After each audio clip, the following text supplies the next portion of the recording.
நாம ஜெயிச்சிட்டோம் பாரா, ஜெயிச்சிட்டோம்.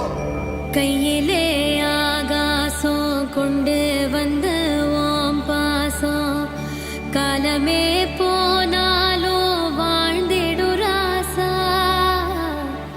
கண்ணிலே நீராட கஞ்சனலோ போராட, பூத்ததே ஆயிரம் பூ சிரிச்சிடு ராசா.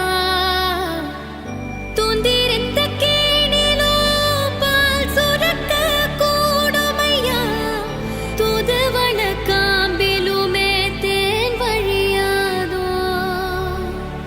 உச்சி வெயில் வேளையில உந்து வரும் தூறலொன்னு, தொண்டையில வந்து விழவும் நனையாதோ.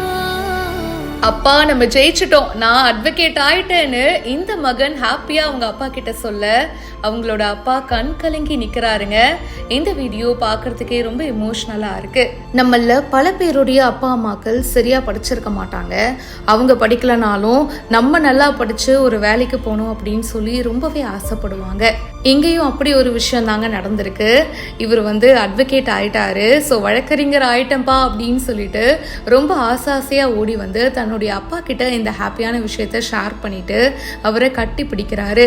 ஏன்னா அதுக்காக அவங்க எவ்வளோ கஷ்டப்பட்டிருப்பாங்க அப்படின்றது ரெண்டு பேருக்குமே தெரியும். நான் படிக்கலனாலும் என் பையன் படிச்சு பெரிய ஆளா வரணுங்கன்னு அந்த அப்பா தீவிரமா உழைச்சிருப்பாரு, பையனுக்கு சப்போர்ட்டா நின்று இருப்பாரு. ஸோ பையன் ஜெயிச்சிட்டான் அப்படின்னு கேட்டதும் அப்பாவுக்கு அப்படியே கண் கலங்குதுங்க. பையனை கட்டி பிடிச்சிட்டு அவர் அப்படியே பார்த்தீங்கன்னா ஒரு பக்கம் ஸ்டன் ஆகி அழ ஆரம்பிச்சிடுறாரு. பையனும் ரொம்ப சந்தோஷத்தில் அப்பா இது உன்னால தான் சாத்தியம், இந்த வெற்றி உனக்கானது அப்படின்னு அப்பாவை கொண்டாடுறாரு. இந்த வீடியோ பார்க்கறதுக்கே ரொம்ப எமோஷ்னலாக இருக்குது. கண்டிப்பாக குடும்பத்தில் ஃபர்ஸ்ட் கிராஜுவேட் ஆனவங்களுக்கு அவங்க எந்த அளவுக்கு வழியை கடந்து வந்திருக்காங்க, இந்த வெற்றி எந்த அளவுக்கு அவங்களுக்கு முக்கியம் அப்படின்றது தெரியும். ஸோ அப்படி தான் இவரும் ஃபீல் பண்ணியிருக்காரு. ஸோ ஃபர்ஸ்ட் கிராஜுவேட்டுங்க நான், அண்ட் என்னுடைய ஃபேமிலியில் நான் தான் முதல் வழக்கறிஞரும் கூட. படிப்புன்றது நம்மளோட முன்னாடி ஜென்ரேஷனுக்கு பார்த்தீங்கன்னா அவ்வளோவா இல்லை. படிப்பை பற்றின முக்கியத்துவம் இப்போ எனக்கு தெரியுது. இன்னைக்கு நான் வெற்றி அடைகிறேன் அப்படின்னா அதுக்கு முக்கியமான காரணம் என்னுடைய அப்பா தான். நான் என்றைக்குமே உங்களை பெருமைப்படுத்துவேன். லவ் யூ அப்பான்னு சொல்லிட்டு தங்க அஸ்வின் அப்படின்னு சொல்லி பப்ளிக் டிஃபெண்டர் அப்படின்ற ஒரு பேஜில் இந்த வீடியோவை ஷேர் பண்ணியிருக்காரு. மேலும் பல இன்ட்ரெஸ்டிங்கான விஷயங்கள் பிஹைண்ட் வுட்ஸில் வந்துகிட்டே இருக்குது. இதை பற்றி உங்களுடைய கருத்துக்களை ஷேர் பண்ணுங்கள்.